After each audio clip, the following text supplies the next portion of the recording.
Coming up on Mountain News this morning, the trial of two men charged in connection with Crystal Rogers' disappearance continues. And several new laws took effect throughout the Bluegrass on Friday. Dedicated to Eastern and Southern Kentucky, this is WYMT Mountain News this morning. Good morning and a happy Monday to you, Mountain family. I'm Amelia Lee here with you on this June 30th. It's 4:59 this morning and time to check on in with meteorologist Megan Dusmal. And Megan, it's been a warmer start, but as you said, it was a little bit cooler this weekend. Yeah, we kind of dropped into those upper 80s, which was a departure from those upper 90s we saw that week prior. Now, this week, we're going to start to see a little bit of cooling, especially tomorrow. So let's break into that forecast this morning, sitting about the same we did last week, upper 60s, low 70s. About what we can expect for the summertime. Then we head into the afternoon. We're going to see those upper 80s once more. But as we head into tomorrow, those high temperatures are in the low 80s. Now we'll slowly make our way more warm throughout the remainder of the week, but hey, at least a little break is in store. We're looking nice and clear on satellite and radar. There is some rain as we travel more towards the north. We might be picking up some at the tip of Rowan County this morning. And we do have some more rain and storm chances as we head into those afternoon hours, the scattered showers that we've been seeing the past couple of days. Here's a look at that day planner for you. Highest temperatures will be around that 4 o'clock time frame. Amelia. 3 men charged in connection with the double murder were federally indicted on drug and gun charges. Jolyn McCree, Orlando Pack Jr., and Devon Overstreet were indicted by a federal grand jury.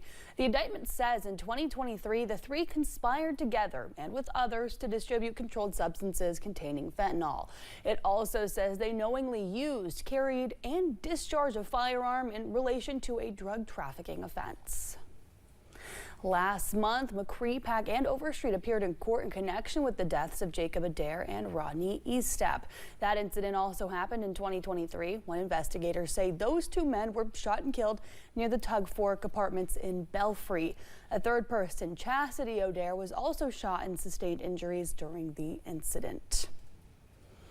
The trial of 2 men charged in connection with Crystal Rogers' disappearance continued Friday. Brooks Houck is charged with murder, while Joseph Lawson is charged with conspiracy to commit murder and tampering with evidence. Friday's testimony came from a forensic expert who analyzed the movements of Houck and Lawson.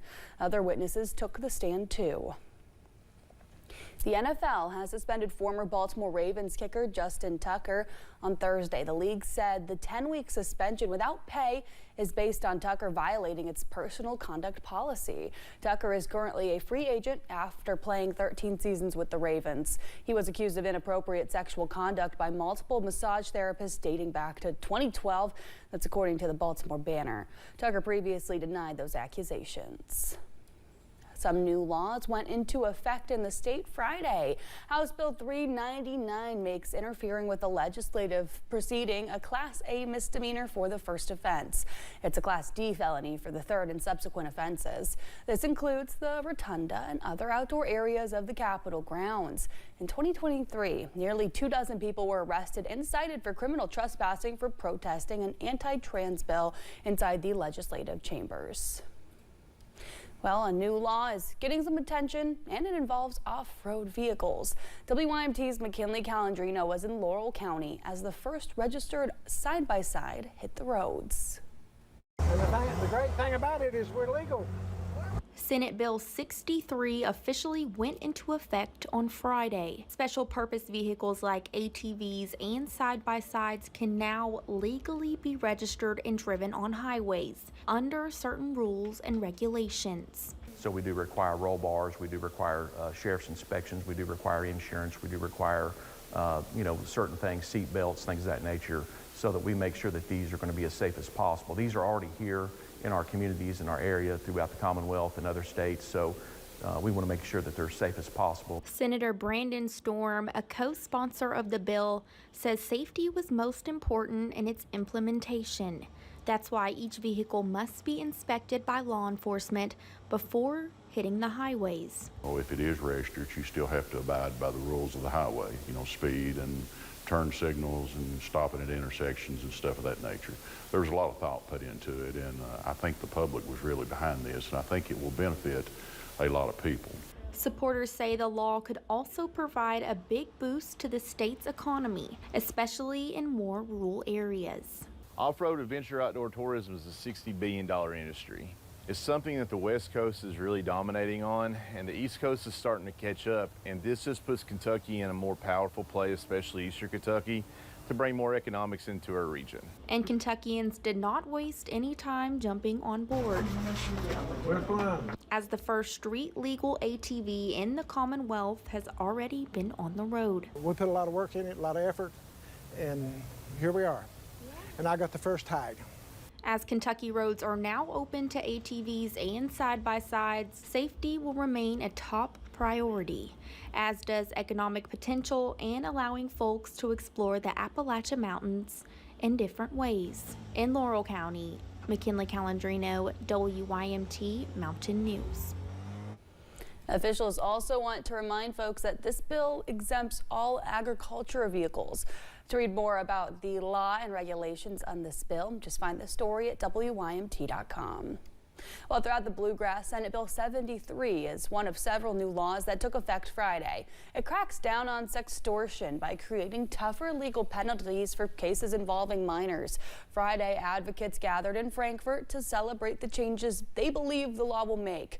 Jennifer Beagle is the founder of Her Hope Kentucky. She says many students have told her they've been victims of sex trafficking and sextortion. At least 50% of the students come up to us afterwards and say that this has happened to them, but they're too scared to say anything about it, which is very common in youth today. That's why advocates at the event say it's crucial to get resources into the hands of young people. And here are two other new laws. Senate Bill 181 requires school boards to establish a traceable communication system for messaging between staff, students, and parents. House Bill 208 requires school boards to create policies that ban the use of cell phones in classrooms. President Donald Trump puts his big, beautiful bill on his desk to sign it on the 4th of July, which is just 4 days from now. Kentucky Senator Rand Paul told WYMT he calls it the big, not yet beautiful bill. He says he supports the tax cuts, but says he can't support raising the debt ceiling $5 trillion. It's an indication that we really aren't changing course. And it's also an indication that the deficit next year will likely be over $2 trillion again, and we won't have really seriously put a dent in our problem. So at this point, I'm a no. If they were to take the debt ceiling expansion off of the bill, then I could be a yes. Senator Paul says Kentuckians can feel the effect in their pocketbooks with rising prices in the grocery store. Friday, Congressman Andy Barr addressed a variety of topics from Washington. Among those, his thoughts on the big, beautiful bill. Barr is running for Senator Mitch McConnell's seat next year. He says he's fully behind the president. The reality is I'm the only candidate actually doing the work, voting for the One Big Beautiful Bill, working with Secretary Bessent, Secretary Lutnick on the economic agenda, working with Kevin Hassett and the National Economic Team, working with the President's National Security Team to support his agenda to denuclearize Iran. Congressman Barr says he anticipates that the Senate made progress this weekend regarding the bill. He thinks they'll send something back to the House sometime this week before the holiday. Well, the field vying for Senator Mitch McConnell's seat got a little more crowded. Nate Morris has thrown his hat into the ring. Morris is a businessman and chief executive officer of Morris Industries. He joins former Attorney General Daniel Cameron and Congressman Andy Barr on the Republican side. Well, it's 5:08, and thank you for getting your day started with us on Mountain News.